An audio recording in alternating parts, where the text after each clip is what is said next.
নমস্কার বন্ধুরা, অপর্ণা রান্নাঘরের আরও একটি পর্বে আপনাদের সবাইকে স্বাগত। কেমন আছেন বন্ধুরা? আশা করি ভালো আছেন।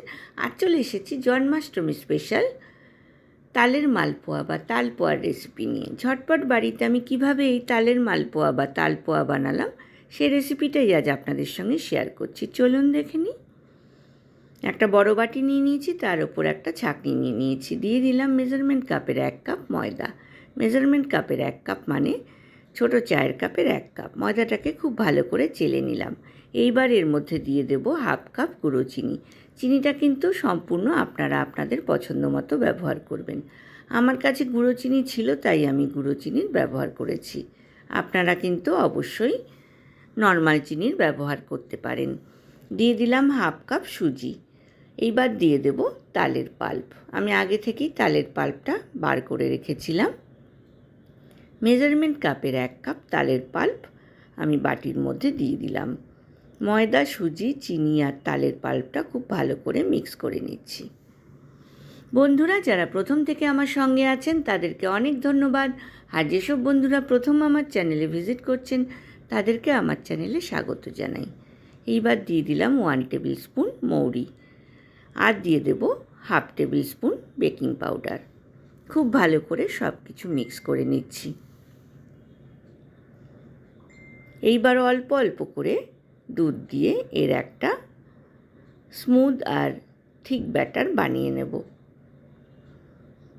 গ্যাস ওভেনে আমি একটা ফ্রাইং প্যান বসিয়ে দিয়েছি। ফ্রাইং প্যানে বেশ খানিকটা রিফাইন অয়েল আমি আগে থেকে গরম করে রাখছি। তালপোয়া বা তালের মালপোয়া কিন্তু একদম লো টু মিডিয়াম ফ্লেমে ভাজতে হবে। স্পুন দিয়ে ক্লকওয়াইজ আমি ব্যাটারটাকে বানিয়ে নিলাম। এবার টিস্যু পেপার দিয়ে বাটির চারধারটা মুছে নিচ্ছি। একটা ছোট মুখের হাতা নিয়ে নিলাম। গরম রিফাইন তেলের মধ্যে 1 টেবিল স্পুন ঘি অ্যাড করলাম। খুব ভালো করে স্প্যাচুলা দিয়ে তেলের সাথে ঘিটাকে মিক্স করে নিলাম। এইবার অল্প অল্প করে ব্যাটার নিয়ে 2 হাতা ব্যাটার আমি তেলের মধ্যে দিয়ে দিলাম।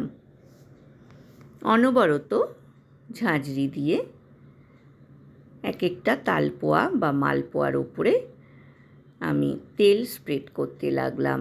তাতে কিন্তু মালপোয়া বা তালপোয়া অনেক বেশি স্মুথ আর নরম হয়।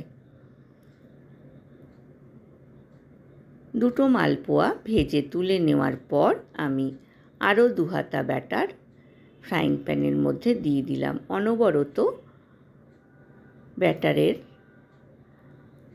মালপোয়ার ওপরে আমি ঝাঁঝরি দিয়ে তেল স্প্রেড করে দিলাম।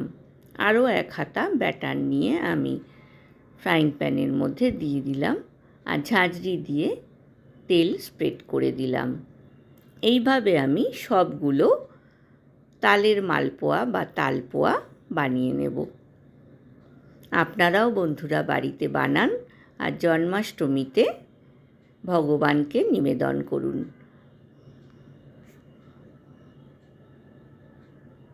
সেকেন্ড রাউন্ডও আমার ভাজা হয়ে গিয়েছে। আমি এবার তুলে নিয়ে একটা প্লেটের মধ্যে টিস্যু পেপারের ওপরে এই তালের মালপোয়া বা তালপোয়া রেখে দিচ্ছি, যাতে অতিরিক্ত তেলটা টিস্যু পেপার অ্যাবজর্ব করে নেয়। দেখুন আমি ভেঙে দেখিয়ে দিচ্ছি। একদম মুচমুচে খাস্তা, ভেতরটা একদম নরম মালপোয়া কিন্তু তৈরি হয়ে গিয়েছে। আমি ওপরে কাজু গার্নিশিং করে পরিবেশন করে দিয়েছি বন্ধুরা। রেসিপিটা ভালো লাগলে লাইক, কমেন্ট, শেয়ার করতে কিন্তু ভুলবেন না।